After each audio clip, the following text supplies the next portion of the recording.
This is going to be a review for the Zoom Streetboxx, the SB246. There are quite a few videos on YouTube that are showing patterns that people have created using this drum machine, but there really aren't any reviews out there where anyone's talking about what this drum machine can and can't do or showing the presets. I'll go into the obvious. The SB246 is clearly the RT223. It just has a different color casing, and the sample set is different. But other than that, it's identical to the RT223. And it's so identical to that drum machine that the manual that ships with the Streetboxx is the manual for the RT223. So for those of you out there that have been looking for a manual for the Streetboxx, you're not going to find a manual with the Streetboxx name on it. If you need the manual, go to the Zoom or the Samsung Tech website and download the manual for the RT223. What Zoom has done is not only shipped it with the RT223 manual, they've included one or two supplemental documents that have a listing of the kits and the programs such as bass and synth patches on this machine. What Zoom obviously did too was contract with a third-party label for the sounds and for the beats on this drum machine. They contracted with the label Beat Kangs. I'm going to say right from the top that the preset drum kits and the preset patterns are by no means a reflection of this label's better works.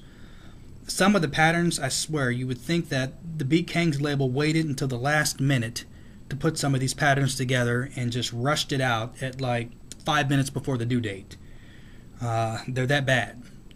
Now, it doesn't mean that the drum machine itself is useless. It just means that, you know, if you're looking for this drum machine to rely on presets, you're not going to be pleased. Some of the patterns they can classify as hip-hop, meaning that they sound like they can be mainstream. Some of these patterns are what I call cheese hop. They sound kind of like hip-hop, or they may need a little work to bring them into mainstream, or they may sound like something that was created on a cheap Casio keyboard about 10 years ago. And then you got the last category of what I call shitty hop. And I found that a majority of the patterns on this drum machine fall under the category of shitty hop. And that is simply patterns that have no business, you know, being labeled hip hop. They're kind of a disgrace to the music. But again, don't let that deter you, because this drum machine, it isn't a bad drum machine, but I would not rely on this drum machine for presets, or at least presets in the patterns.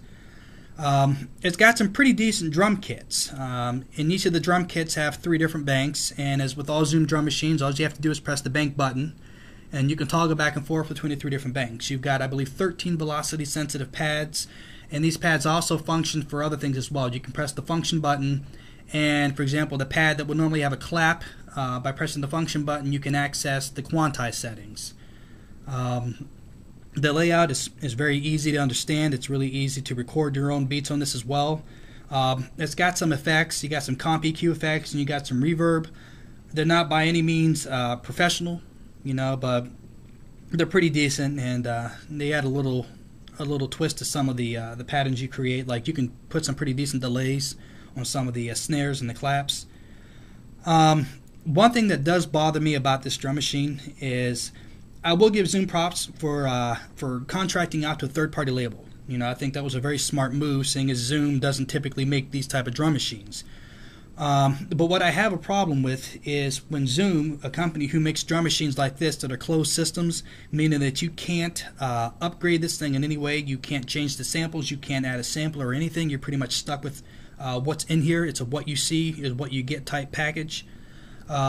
When they allow third-party labels to give shouts out to themselves in the presets, I think that's a really bad move, because Beat Kangs has included some sample shots on here that are just a joke. And what I'm going to do is I will just go right into it, really. I'm going to go into one of the preset kits. Now, preset kit 0 on default is titled Kangs. Again, I have no problem with them putting their name on a kit. I'll go through from left to right, from bank 1 to bank 3 on some of these sounds.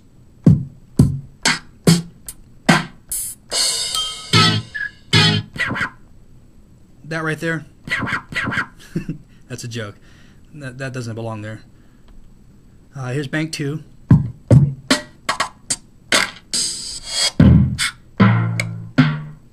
Bank 3.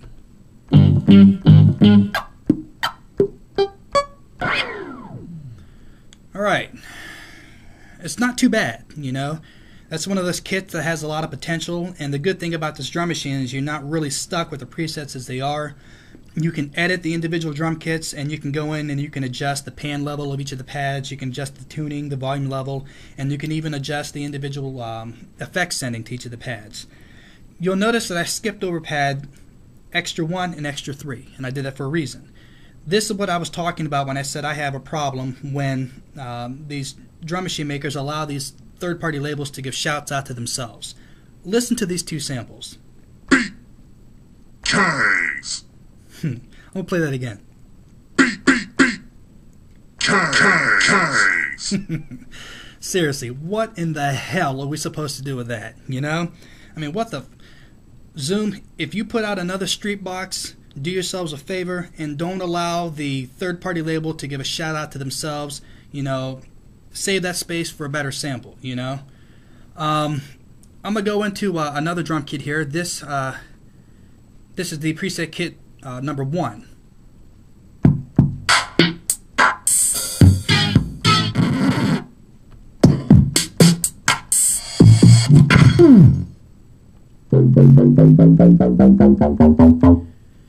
Again, it's not too bad, but it's got some potential, and you can come up with a little something better just by doing some tweaking to that kit.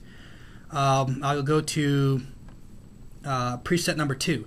This is actually a pretty decent kit. If you want to make some hip-hop that's got like a Middle Eastern twist to it, this is a pretty decent kit.